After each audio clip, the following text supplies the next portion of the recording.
Under the blue sky, there stood a magnificent palace called Noor Mahal. The palace was so beautiful that it looked like it was carved from a dream. Moonlight fell softly on its domes, as if the stars had bent down to touch the earth. Around it were white marble walls decorated with golden flower designs. In this palace lived King Sultan Azar and Queen Mehran Begum. They were kind, fair, and caring rulers, but there was one sadness in their lives.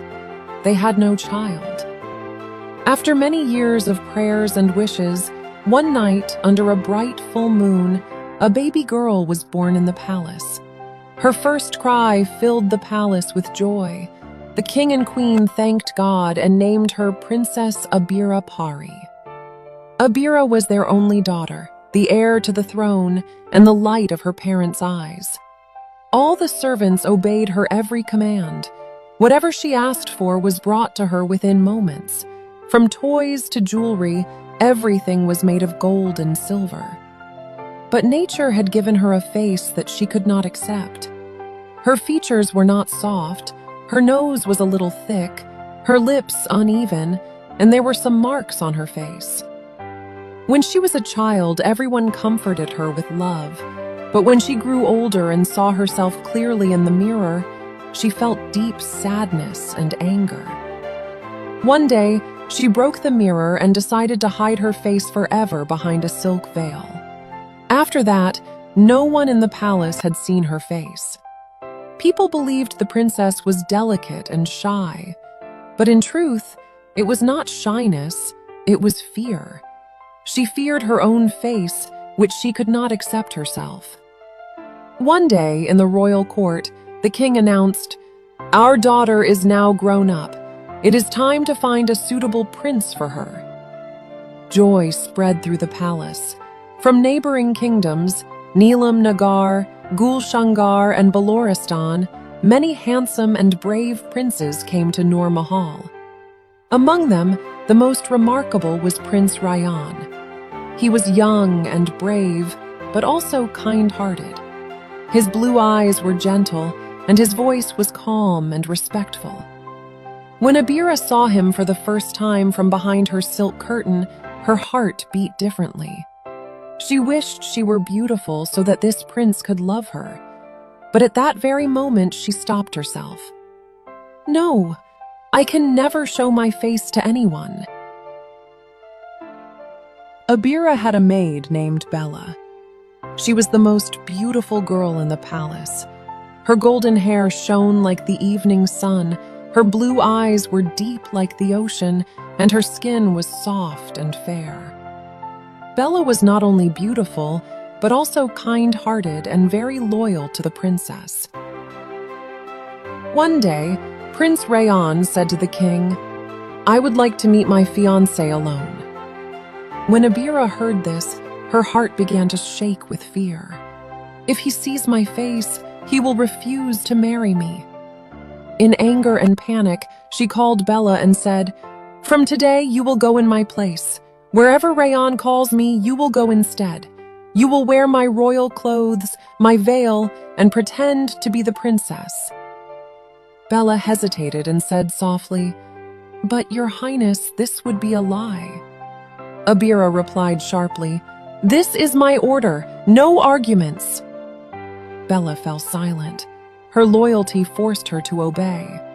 Abira herself dressed Bella in royal blue clothes, silver jewelry, soft pink color on her lips, and golden pins in her hair. She looked like a heavenly fairy. Then Abira placed a silk veil over her face and warned her, "Remember, Bella, if Rayyan insists on seeing your face, only show your hands, never your face." Bella lowered her head and said, "Yes, princess." The royal carriage was prepared. 2 white horses stood in front, and the golden wheels shone brightly. Bella, dressed as the princess, left the palace. Everyone bowed respectfully, thinking she was the real princess. In the middle of the garden, near a fountain, Prince Rayyan was waiting. The sweet smell of jasmine filled the air. When Bella stood before him, Rayan said gently, "Princess, may I have the honor of seeing your face?" Bella nervously replied, "No, Prince. Tradition does not allow it." Rayan smiled and said, "In love, traditions become weak." Slowly, he lifted the veil. Before him was a face as beautiful as a moonlit night. He looked at her in amazement and said, "You look like a fairy from a dream." Bella's lips trembled, but she remained silent. Rayan thought she was shy and in his heart decided, "She will be my life partner." Days passed. With every meeting, Rayan became more impressed with the princess. Bella's soft voice, simple words, and shy manner slowly won his heart. After some time, Rayan discovered the truth. She was not the real princess, but her maid, Bella. However, he did not tell anyone. He knew that the truth would reveal itself at the right time. A few days later, he secretly learned the full truth. He did not feel angry. Instead, a quiet smile appeared on his face. "Truth can never stay hidden. I will tell everyone when the time comes." He did not tell the king, the court, or even Bella. He acted as if nothing had happened. In fact, he made an announcement in the palace. "I wish to marry Princess Abira Pari." Happiness spread through the court. Abira's pride returned. She believed everything was going in her favor. Rayan personally arranged the wedding preparations. Silver lamps were lit in the grand hall. The air was filled with the sweet smell of jasmine and roses. Bella was surprised to see the bridal room being prepared. She did not know that Rayan already knew the truth.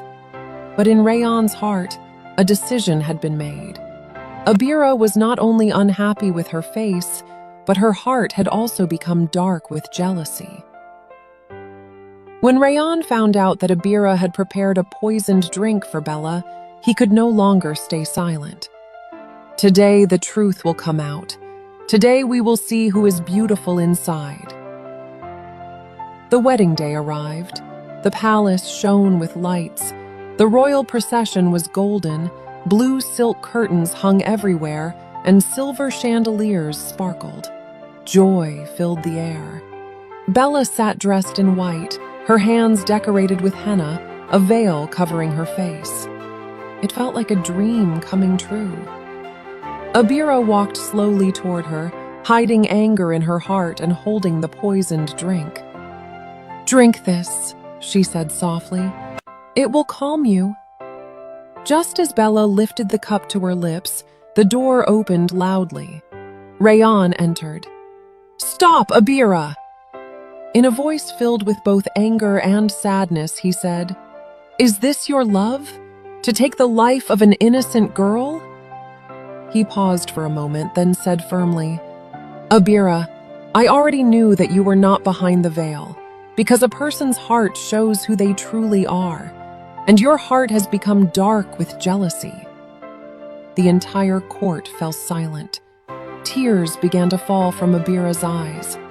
Rayan continued calmly, "You cannot control how you look, but you can always choose to have a beautiful heart. You used an innocent maid. You lied. And now the truth is clear. I cannot marry you. My queen will be the one whose heart is beautiful. Bella." Hearing this, Abira fell to the ground and cried, "Forgive me. I was wrong. I was jealous of both of you." Rayan stepped forward and said gently, "Abira, you do not need punishment. You need to learn." Soon after, happiness filled the palace once again. Rayan and Bella were married in a grand royal ceremony. Abira herself helped Bella get ready as a bride. There was regret in her eyes, but peace in her heart. The sweet smell of jasmine filled the air, and Noor Mahal shone brightly with a new beginning.